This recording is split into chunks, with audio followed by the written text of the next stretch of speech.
Assalamualaikum warahmatullahi taala wabarakatuh.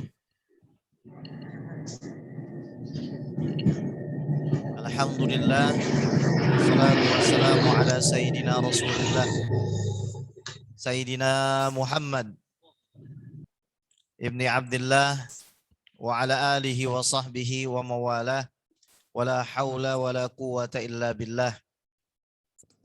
Ashhadu an la ilaha illallah wahdahu la syarika lah. Wa ashhadu anna sayyidana wa maulana Muhammadan abduhu wa rasuluh alladzi la nabiyya wa la rasula ba'dah. Amma ba'du fa nawaina at-ta'allum wa ta'lim wal ifadah wal istifadah wan naf'a wal intifa' wal hatha 'ala at-tamassuki bi kitabillah wa sunnati Rasulillah ibtigha'an mardatillahi wa wajhil karim. Allahumma faqihna fid din wa 'allimna ta'wil waj'alna minal ladzina yastami'una al-qawla fayattabi'una ahsanah. Allahumma arinal haqqa haqqan warzuqna ittiba'ah wa arinal batila batila warzuqna ijtinabah wa adkhilna birahmatika fi ibadikas salihin amin ya rabbal alamin. Yang saya muliakan para hadirin jamaah Masjid Al-Hakim Sukovindo yang insyaallah dalam keadaan sehat walafiat.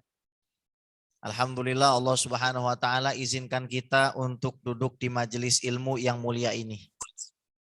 Duduk di majelis ilmu ini untuk kepentingan dunia dan akhirat kita.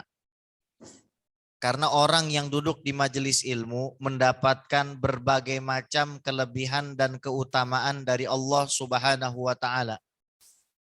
Di dalam banyak sekali hadis Allah Subhanahu wa taala bahkan mengatakan melalui lisan Nabi Muhammad sallallahu alaihi wasallam, ma ijtama'a qaumun fi baitin min buyutillah yatluna kitaballah wa yatadarasunahu bainahum illa nazalat alaihimus sakinah wa ghasyiyatuhumur rahmah wa haffathumul malaikah wa dzakarahumullahu fi man indah. Orang yang suka duduk di majelis, di situ dibacakan ayat Allah, mereka saling mendengarkan dan mempelajarinya, maka Allah akan berikan kepada mereka ketenangan hidup. Allah akan berikan di dalam hati mereka rasa cinta kepada sesama. Allah akan jadikan malaikat menemani mereka. Dan Allah pasti banggakan mereka di hadapan para nabi, syuhada dan solihin serta aulia di sisinya. Di dalam hadis yang lain, Nabi Muhammad SAW mengatakan, orang kalau duduk di masjid, selama dia belum berhadas, maka malaikat mendoakan 3 hal. Allahumma ghfir lahu, Allahumma arhamhu, Allahumma tub alaihi. Ya Allah ampuni dosanya. Modalnya cuma duduk saja. Selama belum berhadas, malaikat akan mendoakan lagi. Ya Allah sayangi dia. Ya Allah terima taubatnya. Kalau kita bertaubat kepada Allah belum tentu diterima. Istighfar kita bisa jadi ditolak. Permohonan kita kepada rahmat Allah bisa jadi tidak dikabulkan. Akan tetapi apabila malaikat yang mengistighfari dosa kita, malaikat yang memohonkan ampun dan rahmat untuk kita pasti diterima. Saya tidak sedang berapologi, karena bagaimanapun dari BSD lumayan, rupanya 1,5 jam. Ya, tadi saya sudah berangkat jam 11 kurang, dan di Waze itu katanya cukup 1 jam saja, kayak lagu ya. Tapi ternyata terkena macet, qadarullah.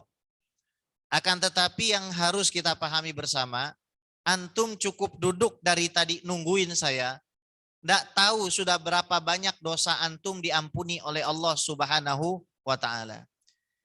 Jadi rugi orang yang tidak mau duduk di majelis taklim itu. Bukannya kalau antum itu ninggalin majelis taklim 1/2 jam lantas antum bakalan dapat duit 5 miliar tuh enggak juga. Tapi yang jelas antum akan kehilangan kesempatan apa? Diampuni dosanya oleh Allah Subhanahu wa taala. Tema kita kali ini adalah bagaimana menjadi insan yang bertakwa. Takwa itu artinya hifdzu syai' an kulli ma yu'dhih. Menjaga sesuatu yang kita cintai dari apapun yang bisa membahayakannya.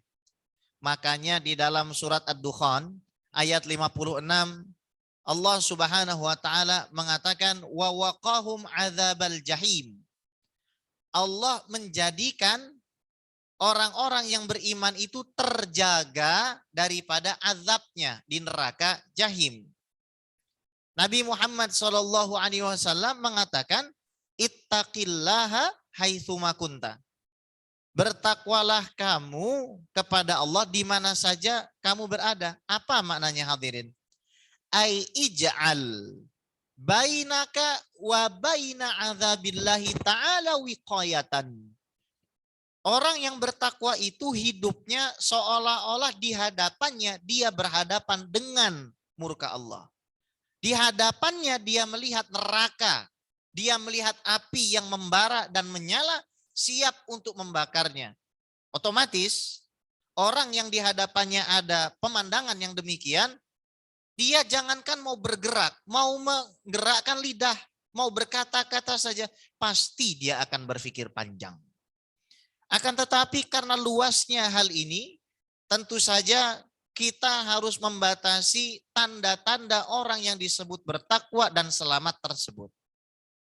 Yang pertama, orang yang bertakwa itu tandanya tidak menjadikan ilmunya sebagai tangga untuk mencapai kehidupan duniawi semata.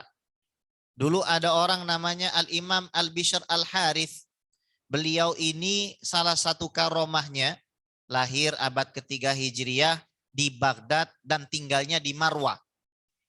Jadi kalau beliau hadir di kenduri orang dan di hadapannya ada makanan yang syubhat, tahu syubhat? Enggak jelas. Apakah dari barang haram ataukah dari pendapatan yang halal? Enggak jelas. Maka tangannya Bishr Al-Harith ini enggak akan mau bergerak. Nah, pada suatu hari beliau diundang kenduri. Ternyata ketika orang sedang asik makan, beliau tidak makan. Akhirnya semua orang yang ada di situ pulang.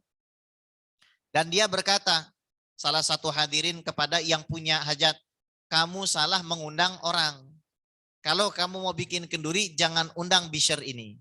Nah, Bishr Al-Harith ini mengatakan, orang yang mencari ilmu semata-mata untuk mendapatkan peruntungan dunia, maka dia sudah mendekatkan dirinya kepada Allah dengan murkanya Allah.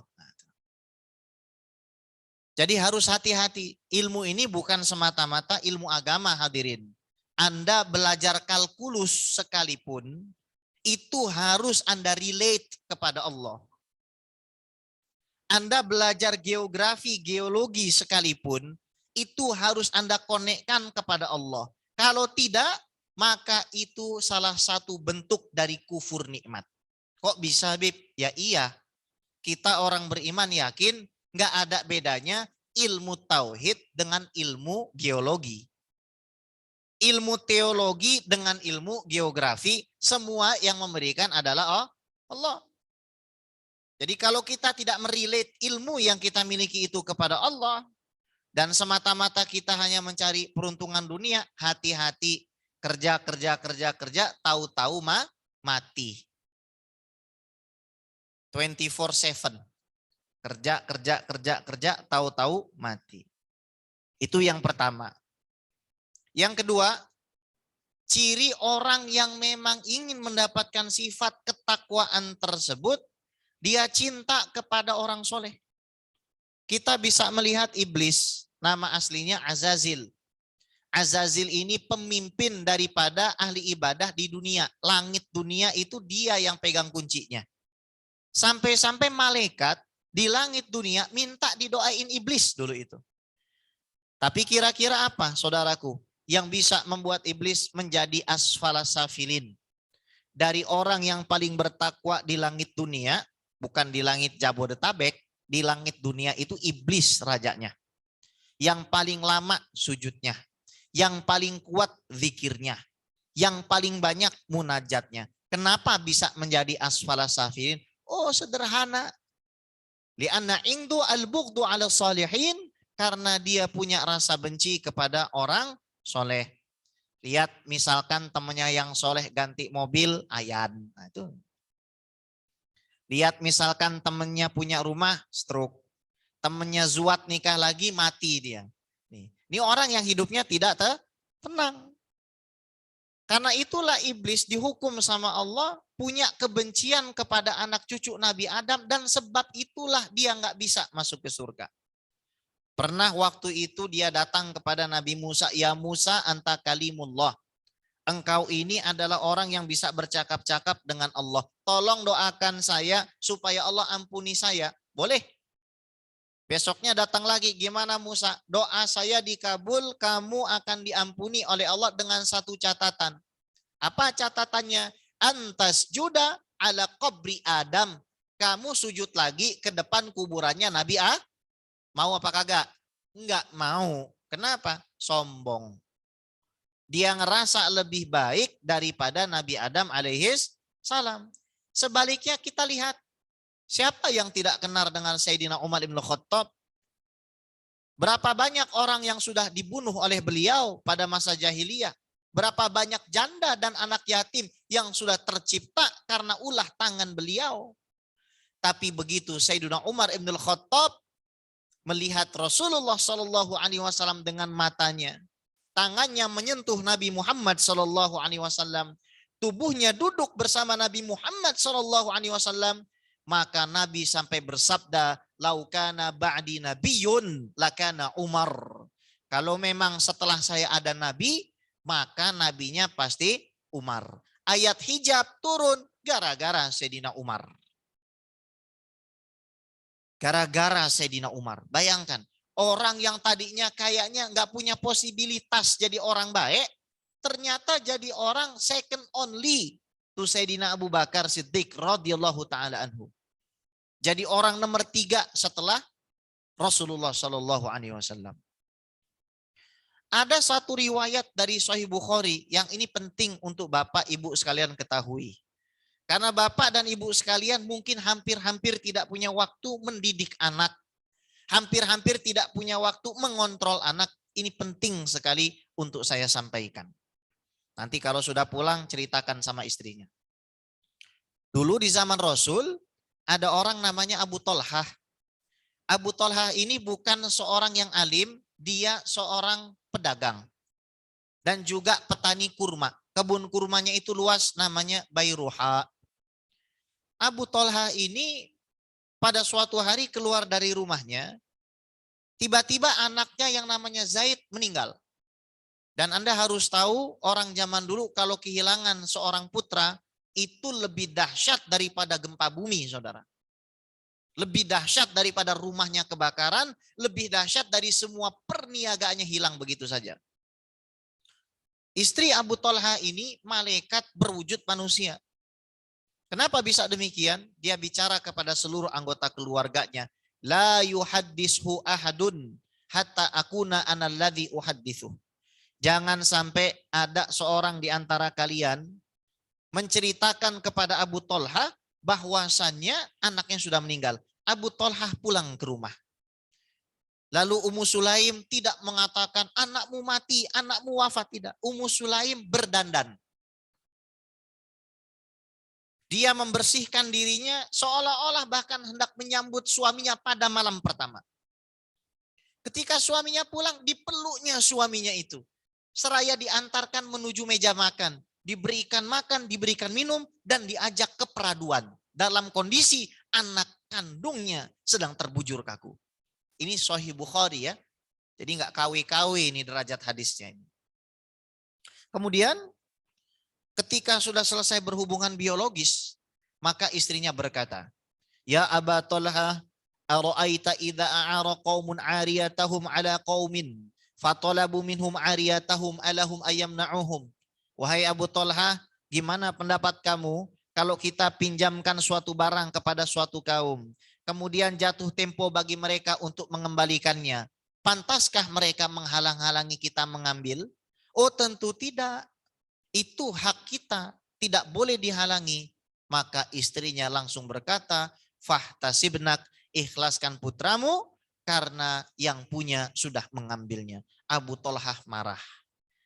Tapi kemarahan Abu Thalhah tersebut, hadirin, tidak dituangkan dalam hal yang buruk. Kemarahan Abu Thalhah tersebut membuatnya lari menuju Nabi Muhammad SAW. Dia mencari orang yang paling dekat kepada Allah. Maka mustahil dalam hidup kita ini, saudaraku, pengen selamat kalau kita tidak punya ring satu, orang-orang yang juga menjadi ring satunya Allah dan Rasulullah SAW. Seberapa banyak kita kenal dengan para ulama dan habaib itu? Seberapa sering kita mujalasah dengan mereka? Kita mungkin mengira kita baca Al-Quran 2 lembar, 3 lembar ba'da setiap sholat kita hebat. Karena kita belum bertemu, saudaraku, dengan orang yang setiap harinya hatam 30 juz. Saya sudah tinggal di Bogor orangnya, dulu ngapal Quran bareng-bareng sama saya di Yogyakarta. Ustadz Saifur Rahman namanya. Habib, saya masih menjalankan amanah Habib hatam sehari 30 juz. Berarti beliau itu sudah hatam 7.800 kali. Hatam Quran 7.800 kali. Kita merasa sholawat kita banyak. Karena kita belum duduk bersama orang yang dalam 1 bulan sholawatnya itu 100.000 kali. Kita merasa sedekah kita luar biasa setiap subuh. Kenapa? Karena kita belum tahu ada orang yang rela miskin demi membuat orang di sekitarnya itu bisa makan. Kita belum ketemu itu. Makanya kalau weekend itu jangan ke taman safari saja. Jangan lahiriahnya saja kita hibur, tapi harus ada ghidha'ur ruh, makanan ruhani itu. Akhirnya Abu Thalhah didoakan oleh Rasul. Allahumma barik lahuma fi lailatihima. Ya Allah, kasih berkah Abu Thalhah sama istrinya setelah berhubungan tadi malam. Singkatnya, istrinya hamil. Nah, ini buat ibu-ibu, buat bapak-bapak ya. Istri yang sedang hamil ini kerjaannya ngintilin Rasulullah, ngikutin Rasulullah. Jadi Rasul keluar Madinah, Abu Thalhah sama istrinya ikut. Rasul baru datang dari luar Madinah, mereka menunggu di depan kota Madinah, mengiringi Nabi SAW sampai rumahnya. Rasul pergi ke masjid, mereka ikut terus. Sampai akhirnya lahir itu seorang putra. Ketika baru dilahirkan, ibunya berkata kepada Anas bin Malik, putranya, wahai putraku Anas, berikan jabang bayi ini kepada Rasulullah SAW. Tolong diingat, jangan ada yang nyentuh bayi ini sebelum disentuh oleh Rasul. Nah, kita ini kalau misalkan istri kita baru melahirkan, maka sunnahnya ada orang soleh di situ. Itu pertama. Dibawa ke Rasulullah SAW dengan beberapa butir kurma. Dibawa beberapa butir kurma untuk ditahnik. Kenapa tahniknya pakai kurma? Karena kurma rasanya manis. Supaya mulut anak tersebut manis. Kalau bapak-bapak istrinya mulutnya nggak manis, dulu ditahniknya pakai cabai. Tahnik tuh pakai kurma, biar manis tuh mulutnya. Setelah ditahnik dikasih nama Abdullah. Kasih nama anak yang bagus. Muhammad, Ahmad, Abdullah, Ali, Umar, Uthman, Abu Bakar. Kasih nama anak seperti itu. Jangan kasih nama anak Cilok. Gara-gara dia demen sama Cilok. Dikasih nama anak Cilok bin Cimol. Cocok banget udah itu kan. Aci digemol. Jangan. Kasih nama anak yang bagus, saudara. Apa rahasianya? Dari Abdullah ini lahir 9 orang putra. Semuanya hafal Quran. Ahli Quran di zaman tabi'in. Sekarang kita lihat, apakah Abu Thalhah itu seorang alim ulama? Bukan. Apakah Abu Thalhah ini orang yang punya pesantren? Bukan. Kiai? Bukan. Habib? Bukan. Dia adalah seorang pedagang, pekerja seperti Anda. Tapi kenapa bisa punya cucu 9 orang hafal Quran? Karena dia punya mahabbah dan cinta sama Rasulullah. Contoh lain, Imam Al-Ghazali. Imam Al-Ghazali ini luar biasa. Sampai detik ini bahkan ada artis menamakan anaknya Al-Ghazali. Kalau masalah kelakuan ya Allahu a'lam bishawab. Tapi yang penting namanya sama kan. Imam Al-Ghazali ini bapaknya siapa hadirin? Bapaknya seorang tukang jahit. Bukan pekerja seperti Anda. Kerja di atas gedong begini. Enggak. Bapaknya cuma seorang tukang jahit. Tapi ketika ada pengajian seperti ini, dia pasti duduknya paling depan. Pasti dia bersusah payah membawakan makanan dan minuman. Seraya dia berdoa, ya Allah, tolong jadikan salah satu dari kedua anak saya, kalau tidak Ahmad ya Muhammad, menjadi ahli fikih tiada tanding. Anda silakan pergi keliling dunia. Silakan kunjungi berbagai macam masjid hampir di seluruh dunia. Pasti Anda akan temukan karangan Hujjatul Islam Al-Imam Abu Hamid Muhammad bin Muhammad Al-Ghazali At-Tusi yang wafat tahun 505 Hijriah bertepatan dengan 1111 Masehi. Itu Imam Ghazali. Oke, kita bukan ulama. Oke, kita nggak punya pesantren. Oke, genetika kita nggak ada orang-orang aulia dari zaman dulu, nggak ada. Tapi kita bisa merubahnya. Kita bisa menjadi titik perubahan bagi keturunan kita di masa depan. Apa sih kuncinya? Ikutin loh itu Abu Tolhah sama ayahnya Imam Ghazali. Kalau ada waktu kita ajak keluarga kita kunjungin para habaib, kunjungi para ulama. Itu sangat berpengaruh. Saya punya putri Fatimah Karimah Asgaf. Umur 3 tahun dia sudah hafal 40 hadis. Umur 4 tahun, 3 tahun sudah hafal Aqidatul Awam. Lafaz Aqidatul Awam itu 57 bait dia hafal. Bahkan terkadang membenarkan kesalahan saya. Umur 4 tahun dia sudah hampir hafal matan Ajrumiyah. Teks gramatika Arab yang paling standar yang dipelajari di pesantren-pesantren. Kuncinya apa? Waktu masih kecil terus-menerus saya bawa kepada para ulama dan habaib untuk ditahnik. Jadi anak itu harus terbiasa. Dia harus terbiasa melihat orang-orang yang dicintai oleh Allah. Matanya terbiasa gitu. Kalau kita tidak membiasakan itu, anak kita akan terjadi perubahan hormonal tanpa kita sadari. Anak kita datang-datang sudah terkena narkoba, sudah terkena seks bebas. Bagaimana mungkin kita mengatakan kita orang yang ingin jadi bertakwa? Bagaimana mungkin kita berhadapan kepada Allah Subhanahu wa taala sementara anak kita berikan Netflix? Apakah kita tidak malu nanti berhadapan sama Allah?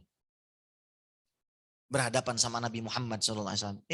Kamu anaknya, saya kasih anak, kamu seperti apa pendidikan kamu? Ajak ke majelis taklim, suruh duduk di majelis taklim. Itu sangat berpengaruh sekali kepada tumbuh kembang anak-anak kita. Yang ketiga, ciri orang yang bertakwa itu adalah zuhud dunia. Zuhud ini bukan artinya kita pakaiannya lusuh hadirin. Al-Imam Ja'far Shadiq radhiyallahu taala anhu punya pakaian yang sangat luar biasa mewah. Orang Arab pakaiannya 2 lapis. Yang luar ini namanya syiar, yang bagian dalam ini namanya dithar. Syiarnya mewah. Lalu ada orang datang, ya Ja'far Shadiq anta mutakabbir. Wahai Ja'far Shadiq, kamu orang yang sombong. Kenapa kamu berpakaian mewah sementara kakekmu Muhammad SAW berpakaian sederhana? Lalu tangan orang tersebut diambil, dimasukkan ke dalam ditharnya. Seraya beliau mengatakan apa? Sesungguhnya aku berpakaian seperti ini di luar untuk mengatakan kepada manusia, aku tidak butuh dan tidak punya hajat kepada mereka. Sementara aku menggunakan pakaian yang buruk di dalam ini untuk mengingatkan bahwa aku hina di hadapan Allah Subhanahu wa taala. Kalau perlu antum keluar itu pakai cincin itu 1 jari 5 cincin gitu. Jadi kan tegang makanya serok gini. Jadi kalau misalkan antum itu pakai cincinnya banyak, bajunya mewah, orang miskin jadi tahu mau minta duit ke siapa. Orang kaya itu berpenampilanlah seperti orang kaya. Tujuannya apa? Supaya orang miskin tahu bisa minta kemana. Itu tujuannya. Waktu saya ngajar di Ozi, biasanya kalau teman-teman jamaah tablik dari Sydney datang kan, selesai 3 hari mereka di masjid, mereka akan minta khotib di sana tuh untuk kasih bayan. Kebetulan saya. Untuk menghormati sahabat-sahabat kita itu, saya pakai pakaian yang waktu itu paling bagus menurut saya lah. Impor dari UK. Tahu UK Pak? Ujung Kulon. Ya. Diimpor dari UK. Saya minta dengan teman saya tuh, Brother Ansori dari Singapura tuh. Brother, I would love to have. Saya mau ini. Diimpor lah itu. Bagus Pak, mewah. Gagah lah kita pakai itu ya.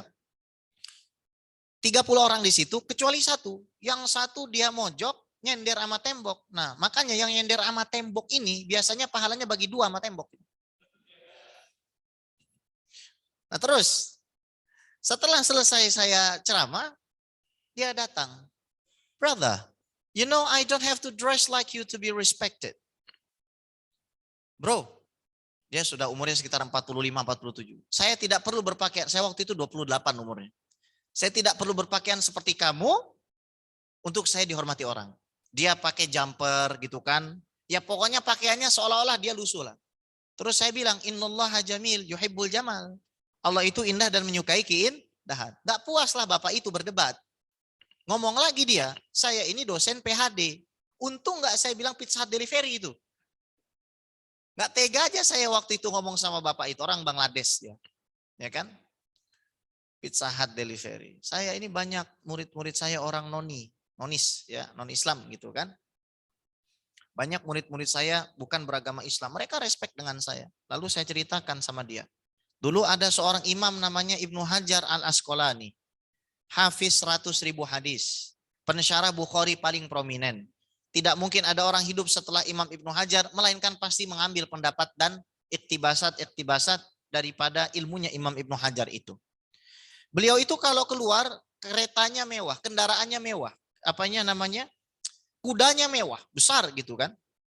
Akhirnya ketemu sama pengemis Yahudinya bilang, kamu ini nggak mencerminkan agama yang benar. Kalau kamu agama kamu tuh benar, kamu pasti berpenampilan lusuh dan sederhana, nggak seperti ini. Lalu Imam Ibnu Hajar mengatakan apa? Saya ini alhamdulillah bahagia di dunia, bahagia di akhirat. Bahagia di dunia, saya mensyukuri semua nikmat Allah. Bahagia di akhirat karena saya beriman kepada Allah. Sementara kamu sengsara di dunia karena kamu tidak mensyukuri nikmat Allah. Dan kamu sengsara di akhirat, kamu tidak beriman kepada Allah. Jadi nggak ada hubungannya sama penampilan itu. Zuhud itu ikhrajud dunya minal qalbi wa wad'uha fil yadi. Dunia itu diletakkan di tangan, bukan dalam hati. Ada orang Pak, punya rumah sakit puluhan. Dia bilang, Habib saya takut punya aset sebanyak ini. Terus bagaimana aset ini sudah tidak lagi diatasnamakan saya? Ternyata ada Pak, orang kaya pengen miskin tuh ternyata ada di zaman ini masih ada. Kita pengen kaya nggak kaya? Kaya. Itu bedanya gitu kan. Ini orang kaya pengen miskin. Sallu ala Muhammad. Itu 2 ya. 3. Al-himmatu fi dzikri. 4. Al-himmatu fi dzikri. Senang berzikir. Begini. Kita ini diumpamakan seperti biji kurma. Kalau biji kurma itu kita tanam di dalam, jauh dari spotlight, jauh dari pancaran sinar matahari, jauh daripada terpaan angin, dia akan tumbuh mengakar ke dalam, batang dan cabangnya akan menjulang ke atas langit. Itulah yang namanya pohon kokoh. Tapi kalau misalkan kita ini sebuah biji, kita lempar di tanah begitu saja, disorot spotlight, diterpa angin, disiram hujan, kita tidak akan tumbuh. Makanya Imam Ibnu Athaillah mengatakan, idfin wujudaka fi ardil humul fama nabata mimma lam yudfan la yatim natajuhu. Tanamlah dirimu ke dalam tanah keterasingan. Karena sesuatu yang tidak ditanam dengan dalam, maka tidak akan pernah tumbuh dengan sempurna. Apa maksudnya? Kita lihat Nabi Musa alaihissalam diasingkan sama Allah. Balik lagi jadi powerful. Kita lihat Nabi Muhammad SAW, wa Nabi Yunus alaihissalam diasingkan sama Allah ke dalam perut ikan paus. Kita lihat Nabi Muhammad SAW diasingkan 3 tahun di Gua Hira. Lihat para sahabat, kenapa kira-kira mereka ke Madinah sukses? Jangan dianggap sahabat itu sudah langsung ready. 3 tahun hadirin. Para sahabat itu ditarbiyah sama Allah, dikurangi makannya, dikurangi kesenangan hidupnya, dikurangi kesenangan duniawinya. Semakin banyak kita mengkonsumsi hal yang sifatnya duniawi, maka kelakuan tubuh kita akan semakin duniawi. Maka konsep daripada ilmu tasawuf itu jelas. Qillatut ta'am, sedikit makan. qillatul kalam, sedikit bicara. Qillatun niyam, sedikit tidur. Wa qillatu mukhalatatil anam, sedikit bergaul dengan manusia. Bib, kalau dalam konteks pekerja seperti kami, caranya gimana? Oke. Saya juga sama seperti Anda. Bahkan saya 7 hari itu keluar kota dan lain sebagainya. Keluar negeri terkadang. Dan saya merasakan, kalau saya tidak punya waktu khusus, hanya saya dengan Allah, ini batin saya rusak seperti power bank yang habis. Ini sekarang saya punya energi, saya bagi ke antum. Ini saya lagi jadi power bank sekarang. Tapi tentu saja energi itu akan habis. Gimana cara ngecasnya? Anda harus punya waktu khusus yang namanya khulwat. Saat berkhulwat itu hanya ada Anda dengan Allah. Nggak ada yang namanya handphone. Nggak ada yang namanya istri. Nggak ada yang namanya anak. Ngapain bib khulwat? Satu, tentu saja Anda sholat. Kalau masih punya utang sholat, ganti. Jangan ikuti pendapat yang mengatakan sholat wajib tidak perlu diganti. Puasa wajib aja nggak bisa digantikan puasa sunnah. Sholat wajib kok mau digantikan puasa sunnah. Akhirnya nggak usah sholat semuanya, gantinya sholat sunnah. Sampai-sampai Nabi mengatakan, man nasya sholatan falyusolliha idza dzakaraha la kafarata laha illa dzalika. Hadis sahih Bukhari Muslim. Kalau ada orang lupa sholat, maka dia wajib mengganti sholatnya. Dia nggak bisa ganti kecuali dengan itu. Ini kalau orang lupa, kalau orang lalai lebih parah lagi harus ganti. Ijma 4 mazhab ini. Wasyadza man kharaja anil ijma. Kata Imam Nawawi, telah keluar dari konsensus ulama orang-orang yang seperti ini. Konsensus ulama. Ini kita bicara orang yang hafal 400.000 hadis, 1 juta hadis, ya. Kita hafal berapa hadis? Kita ini bukan ahli hadis, tapi ahli hardis. Hardisnya hilang, ilmunya hilang. Sama ahli hadas kita ini. Shallallahu ala Muhammad. Taib. Nah, di situ. Pertama sholat. Kita punya utang sama Allah, ganti dulu. Utang sama makhluk aja harus kita ganti. Apalagi utang sama Rabbul Alamin, ganti. 2, kita duduk beristighfar. Refleksikan diri kita itu. Ya Allah, apa kira-kira nih kesalahan saya yang saya tidak bisa melihat? Kenapa saya begitu terhijab dari dosa saya sendiri? Antum enggak usah mikirin. Kalau antum dapat keributan di luar apa semua masalah, antum tinggalin dulu. Gitu. Sudah masanya kita ini lewat jalur belakang, lewat jalur langit. Menyelesaikan masalah bukan dengan otak kita yang sangat terbatas ini. Pikir, astagfirullah. Astagfirullah. Astagfirullah. Astagfirullah. Kalau kami diajarkan salaf-salaf kami ya baca wirid banyak. Segini kitab wirid itu. Quran paling atas. Setiap habis sholat tuh minimal 1 juz. Minimal. Kemudian baca lagi Rotibul Haddad, Rotibul Attos, Rotib Alidrus, Wirid Sakron. Kemudian Wirdul Latif. Dari Thariqah Syadziliyahnya. Dari Thariqah Syadziliyahnya itu kita baca apa namanya? Hizbul Baharnya Imam Syadzili. Semua itu berasal dari Quran dan hadis. Hizbul Baharnya Imam Syadzili. Biarin. Hizbul Baharnya Imam Syadzili. Kemudian Hizib Nawawi kita baca. Semua itu ada ijazahnya. Sholawat kita baca yang banyak. Tapi yang paling penting itu. Jadi kalau misalkan nih kita lagi baca kitab wirid atau baca maulid. Kita baca maulid di rumah. Baca kitab maulid itu di rumah. Sendirian kita baca. Merindukan Nabi SAW. Tapi kalau tiba-tiba berat tuh kita baca itu. Berarti mulakan dengan istighfar.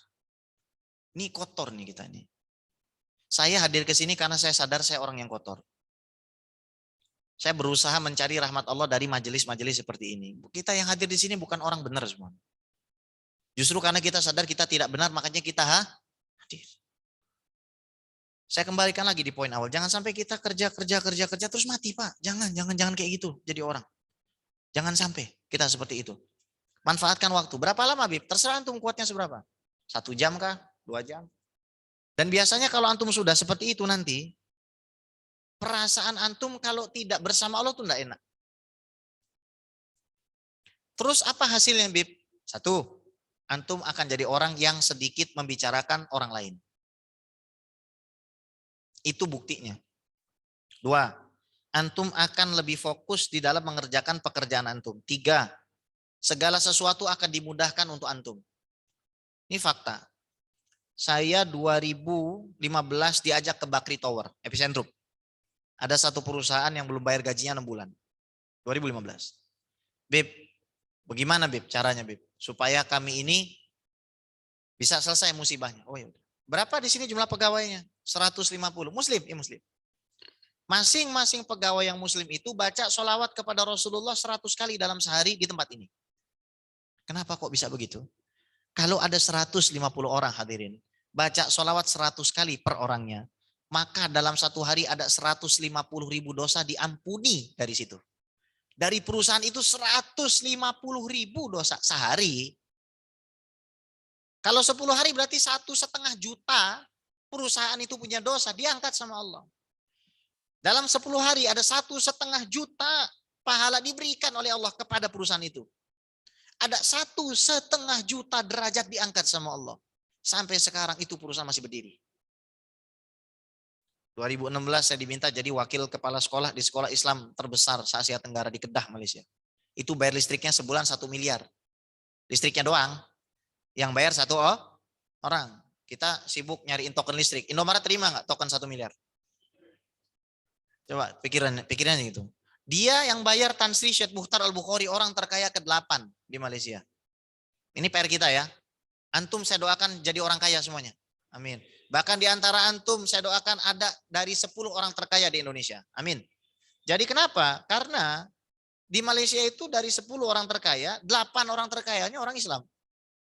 Di balik di Indonesia, mayoritas umat Islam, 2 di antaranya orang Islam. Jadi masalah fulus ini bukan segalanya. Tapi itu menjadi tolak ukur duniawi kita di dalam membantu saudara kita, juga membantu saudara kita yang non-muslim. Itu izah kita. Kalau orang Islam bisa membantu non-muslim, keren nggak?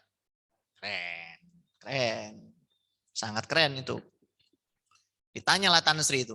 Kami kalau sekolah tuh naik mobil golf, Pak. Keren ya. Ada ustadz gitu. Ke sekolahnya naik mobil golf gitu. Enak lah dibikinkan hotel, kasih fasilitas gitu. Terus ditanya, Tan Sri kenapa kok bisa luar biasa? Peresmiannya aja, peresmian itu sekolah. Ngundang astronot, Pak. Astronot pertama kali yang sampai ke bulan di Malaysia diundang untuk meresmikan sekolah itu. Fulusnya kathir. Banyak duit. Katanya mafis fulus, mamfush. Nah, itu kan. Sampai ada meme tuh video orang doa di depan Ka'bah tuh. Fulus. Terus sahabatnya bilang, mintalah husnul khotimah. Lah, fulus katanya gitu kan. Jadi fulus itu ya ada gunanya juga dia itu. Nah, ditanyalah Tan Sri itu. Kenapa kamu bisa begini Tan Sri? Oh ya, karena saya punya ibu dari pagi sampai sore lidahnya tidak pernah kering dari sholawat. Allahumma sholli ala sayyidina Muhammad wa ala ali sayyidina Muhammad. Allahumma sholli ala seorang ibu itu. Allahumma sholli ala sayyidina Muhammad. Dan begini hadirin, kalau kita berkhulwat itu akan membantu kita secara emosional dan secara spiritual untuk mengakses hal-hal yang sebenarnya tidak bisa diakses sebelumnya. Contohnya apa? Mengakses pintu ketenangan pada saat menghadapi masalah, baik dengan istri ataupun dengan suami. Anda terbiasa berkhulwat kayak begitu, saya bisa katakan Anda bisa jadi orang yang untouchable. Dalam hati Anda hanya ada Allah saja. Goals Anda jelas. Saya masuk ke liang lahat, saya jadi orang yang bertakwa dan husnul khotimah. Anda nggak akan direpotkan, nggak akan dipusingkan. Tenang gitu, akan selesai masalah itu. Kita bisa lihatlah bagaimana Nabi Muhammad SAW, bagaimana lihat Nabi Musa loh, Nabi Musa AS. 400.000 orang dibawa jadi eksodus. Kemudian di belakangnya itu ada orang membunuh mereka semua, membantai, berhadap-hadapan. Di depannya ada lautan. Apa perkataan Nabi Musa? Kalla inna ma'iya rabbi sayahdin. Bersamaku ada Tuhanku yang akan memberikan tunjuk. Kita nggak ada Fir'aun di belakang kita. Di depan kita juga bukan lautan. Masalah kita apa sih, sepele? Dan kita belajar untuk menerima semua pemberian Allah apabila terkadang tidak sesuai dengan apa yang kita rencanakan selama ini. Kalau kita tidak berkhulwat, kita tidak mengosongkan hati kita, pikiran kita, nggak berzikir kita, maka kita akan jadi orang yang lemah. Akan sangat lemah kita, mudah sekali terekspos, mudah sekali agitated, mudah sekali emosian dan lain sebagainya. Berhubung wajah-wajah antum sudah wajah-wajah prasmanan ya, saya Sepertinya nggak tega, apalagi sudah ada yang batuk-batuk. Itu biasanya alarm. Nah, itu ya kan. Lihat-lihat jam gini gitu kan. Nah, itu biasanya sudah pertanda ya bahwasanya perjumpaan kita telah usai. Tapi meskipun perjumpaan ini singkat dan mungkin ada tanya jawab, silahkan ya. Kalau pengen cepat ya nggak usah gitu aja ya kan. Antum pengen cepet nggak? Ya jangan nanya gitu aja kan biar cepat gitu ya. Nah, jadi insya Allah jadi pertemuan yang bermanfaat. Fadol. Nah. Jazakumullah khair pada Habib, guys. Baik jemaah sekalian, mungkin sebelum ditutup dengan doa, silakan bagi jemaah yang ingin menyampaikan pertanyaan-pertanyaan, silakan. Ya, Assalamualaikum Habib. Perkenalkan saya Ade Habib. Habib kan cerita tadi bagaimana menyampaikan ilmu segala macam, dan tadi ada hulwah ya, Habib. Nah, di zaman sekarang kan tentu untuk melakukan itu agak berat ya, Habib. Nah, mungkin saya minta saran dari Habib untuk terus istiqomah dalam jalan kebaikan, Habib. Baik, khulwat itu Pak Ade sebenarnya tidak sulit. Anda cukup di rumah ngambil satu space di pojokan, Anda gelar sajadah, dawamkan wudhu Anda, jangan batal wudhu, jangan batal wudhu. Setengah jam aja, kalau nggak sanggup 15 menit aja. Anda nggak bakalan cukup loh itu 15 menit. Pasti Anda akan pengen duduk terus. Terus pelihara betul tumak ninah sholat itu. Jadi kalau sujud itu, maaf ya, sujud itu ya, kan ada orang sujudnya buru-buru ya. Kalau kita sujud pelan-pelan aja.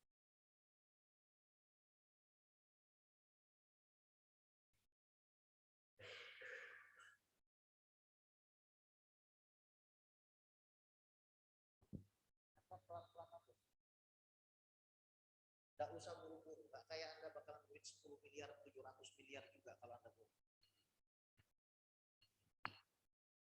Rasakan aja itu, enaknya itu. Enaknya jadi orang enaknya punya itu aja, nggak usah lama-lama. Saya punya guru Habib Muhsin bin Idrus Al-Hamid, sholat maghribnya setengah jam.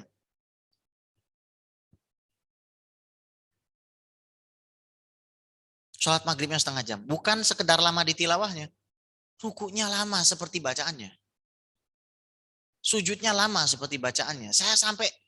Saya pribadi nih, ya saya kan ya meskipun ecek-ecek KW2 ya, tapi ya lumayan lah ya, gitu kan ya.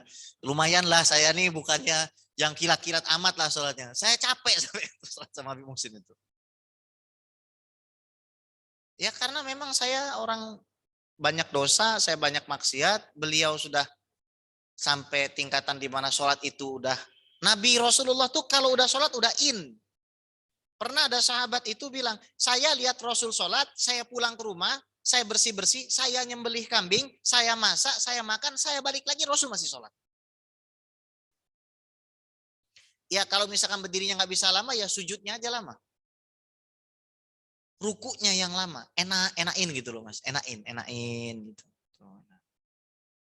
Percayalah, itu lama-lama asyaitonu ya'idukumul faqra. Setan itu menjanjikan kamu kemiskinan, nakut-nakuti kamu nanti miskin. Ayo cepetan dikit loh sholatnya. Nanti bubar ini, nanti kamu nggak bisa dapat duit kalau kamu nggak sholat. Percaya. Dan kalau khulwat itu pasti ada setan yang ganggu. Pasti. Contoh si Abdul Qadir Jailani, ya Abdul Qadir ahlalna lakal haram, kami halalkan yang haram bagimu. Saya kemarin diganggu.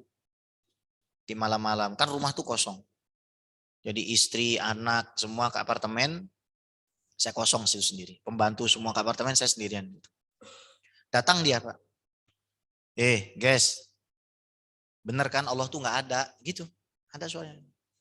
Saya ketawa, ente semprul tak gitu. Pergi. Ngapain ente ke sini? Pasti diganggu.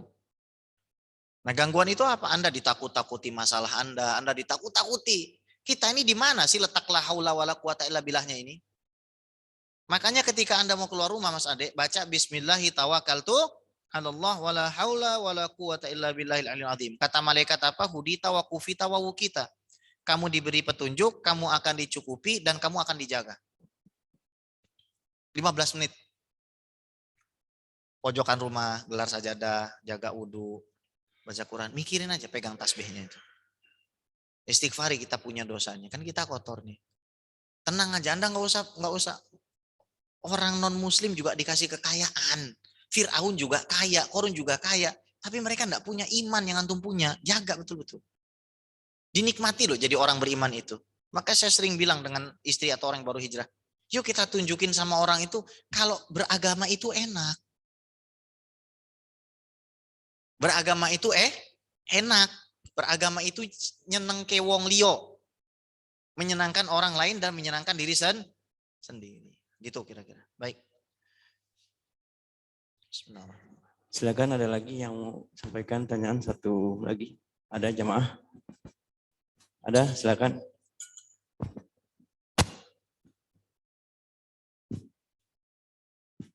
Ada Pak?